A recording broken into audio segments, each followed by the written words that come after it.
everyone, Boardgame Brody here with Meeple Mountain. I have a preview copy of Stolen Paintings by Eagle Gryphon Games. Stolen Paintings is a game about choosing 1 to 3 paintings to steal in a layout of 24 paintings without the other players being able to pick the ones you stole when they are added up in a lineup of fresh paintings. If you're able to sneak out without players spotting the stolen paintings, then you will score points. But if they are able to identify your stolen paintings, then they will score points instead of you. Let's take a closer look at the game. The cards are shuffled and placed in a face-down pile. Each player will get a score sheet from the score pad, and they will find a pen or pencil to use. Players take turns playing as the thief, and players will decide who gets to start that way. Each round consists of 2 phases, the museum exhibit and the art auction. Now during the game, the players who are not playing as the thief will be called the detectives, and they will observe all of the paintings. Then when the art auction comes, the detectives will need to identify which paintings were in the exhibit as they have been stolen. So in the museum exhibit phase, the thief will build the museum exhibit by drawing the first 24 cards from the deck of cards and placing them out on the table, making a 4x6 grid. Once all the cards are placed out, the sand timer gets flipped over, and the detectives now have a limited amount of time to memorize or familiarize themselves with all of the paintings. Players are not allowed to obscure or move any of the cards during this phase. When the timer runs out, the detectives close their eyes, and the thief takes 1, 2, or 3 paintings from the exhibit and places them face down nearby. These are the cards that the thief is trying to steal without the detectives recognizing them in the next phase. The thief takes the remaining cards from the exhibit and discards them. The round moves into the art auction phase, where the detectives continue to have their eyes closed. The thief draws additional cards from the deck until there is a total of 8, including the ones they are trying to steal. Place them in a row, adding the number tokens to help identify each and every one of them. The thief will mark on their score sheet which paintings are the stolen ones, and the detectives can then open their eyes. The detectives at this time will need to try to determine which paintings in the art auction were from the original museum exhibit, and each detective secretly notes their guesses on their score pad. Once all detectives have done this, their guesses are then revealed, and the thief reveals which paintings were stolen, and players will all score points depending on their guesses and the results. The detectives will each earn points for each stolen painting that they identified correctly. 1 point for 1 painting, 3 points for 2 paintings, and 6 points for 3 paintings. And also, the detectives always add a bonus of 3 points for correctly identifying the exact paintings stolen, whether it was 1 painting or 3 paintings. But detectives can also lose 1 point for each painting they pick that was not a stolen painting. So be careful, as you can score negative points during this round.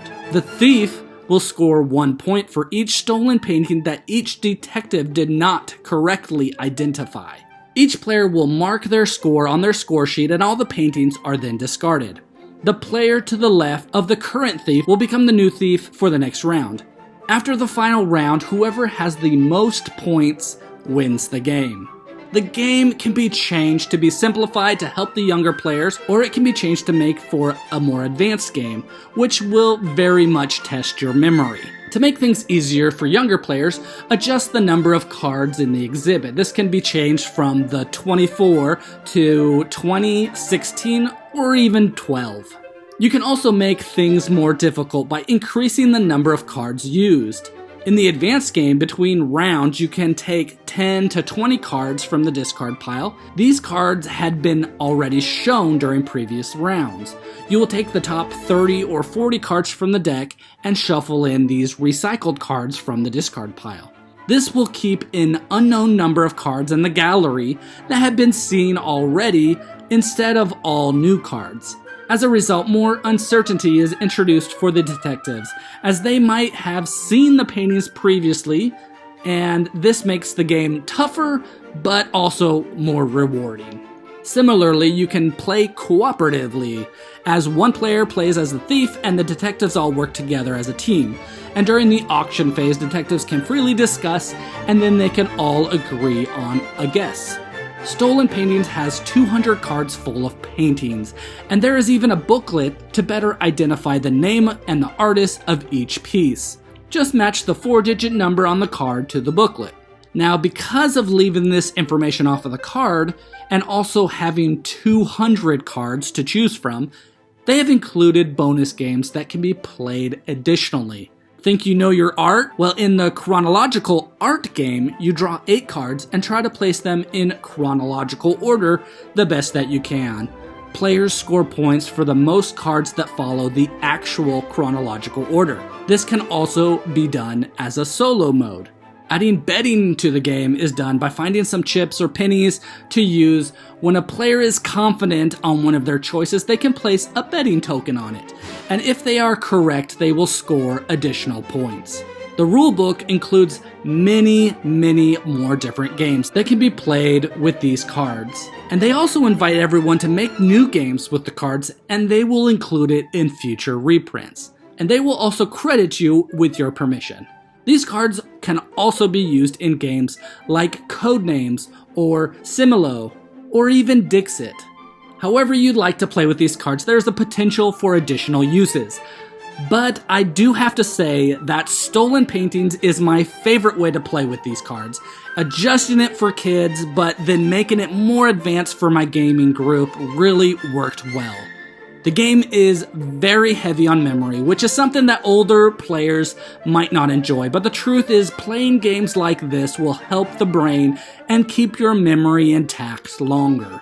The game is exactly how I explained it, and it's fun to play with kids and equally fun to play with adults with the adjustments.